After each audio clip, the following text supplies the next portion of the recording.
পাবনায় বিষাক্ত কেমিক্যাল মিশিয়ে ভেজাল দুধ তৈরি করে সারা বাংলাদেশে বিক্রির দায়ে প্রাণ কোম্পানি ৩ কর্মচারীকে কারাদণ্ড দিয়েছে ভ্রাম্যমাণ আদালত। এছাড়াও একই অপরাধের দায়ে বিপুল পরিমাণ কেমিক্যাল সহ ৬ জনকে আটক করা হয়েছে।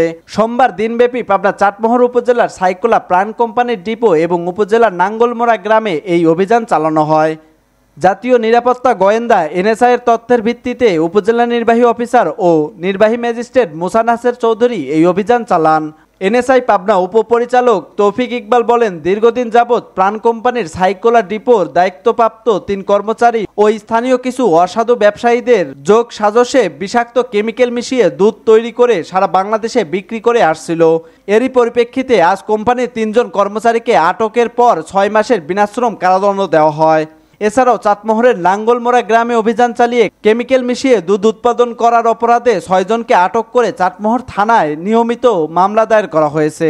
তিনি আরও জানান, অভিযানে কেমিক্যাল মিশ্রিত দুধ উৎপাদনের জন্য ৫০ থেকে ৬০টি ড্রাম ভর্তি সোডা, হাইড্রোজেন পারক্সাইড, সয়াবিন তেল, পাউডার, আটাসহ অন্যান্য সরঞ্জাদি জব্দ ও ৩,০০০ লিটার ভেজাল দুধ ধ্বংস করা হয়। এ সময় নিরাপদ খাদ্য অধিদপ্তর ও চাটমোহর থানা পুলিশ উপস্থিত ছিলেন।